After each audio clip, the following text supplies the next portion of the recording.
And what do you think about these impeachments? They're obviously not going to go through. So Why are what's they the doing it? point? I don't know. Yeah. What's the point? They don't control the House, so it's just a way. Now you mentioned these guys' names, and now I know them. That's what it's for. Our listeners heard their names. That's it. They're not going to get an impeachment majority vote, and there's no way in the world they're going to get 60 senators to vote. No way, for a conviction. So then you get to the actual. Uh, so I would ask them, what would be an impeachable offense if you're Pete Hegseth? Oh, he took out 30 boats. Let's say there was 7 people on them, right? So he didn't kill anybody, but 20 people were killed in this kinetic operation. Barack Obama killed over 550. I haven't heard Pete Hegseth joke about it and say, let me just ask the 2 congressmen this question. I'm Pete Hegseth. You know, I didn't think I was good at killing, but I found out I'm well suited for it. And then he's going to tell, uh, and a big audience, all the media in Washington, all the marquee media in America. He's going to say, "I just want to make a joke. Anybody want to date my daughters? It's called Predator, predator drone strike. Be careful."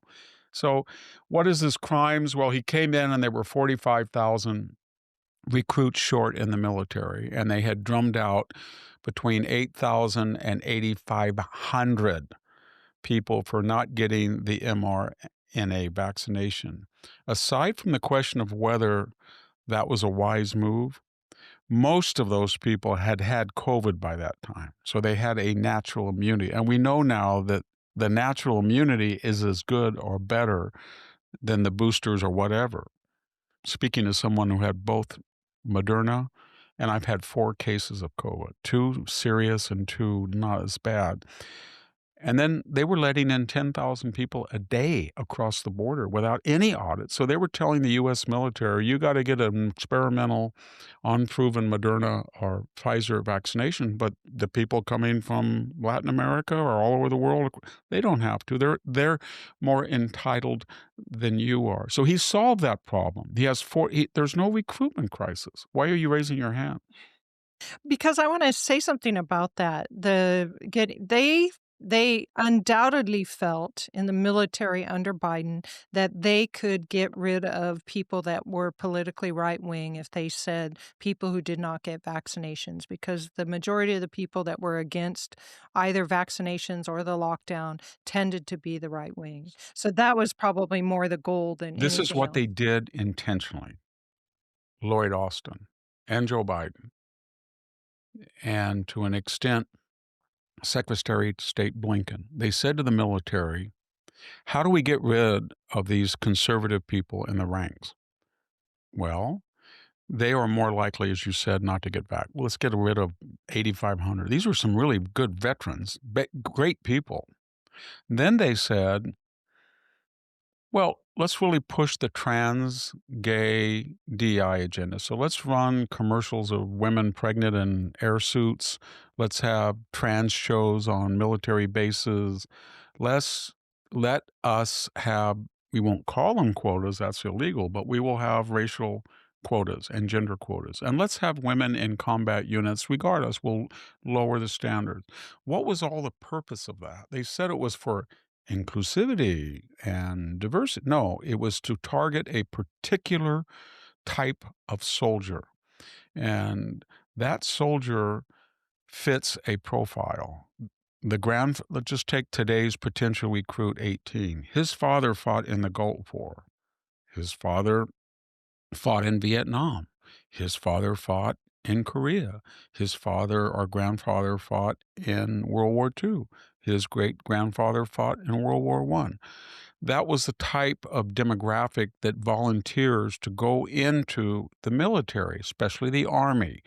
And I say this till I can blue in the face, but if you go in and try to decipher Pentagon websites or Pentagon related, and they do not want to talk about this.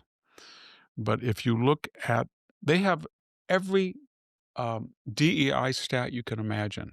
How many colonels are black? How many women are in combat units? The dead? That's hard.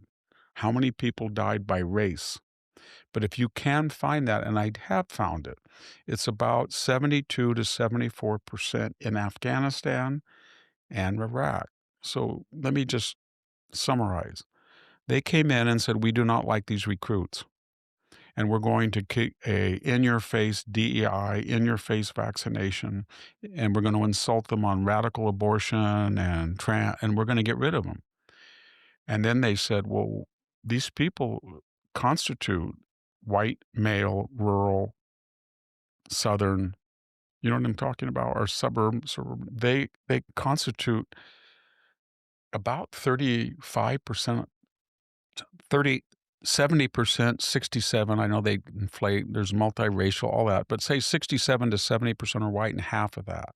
So you're talking about 34 to 35% of that pool was dying at double their numbers. And yet that was the one they targeted to get rid of them. And they did. They just quit.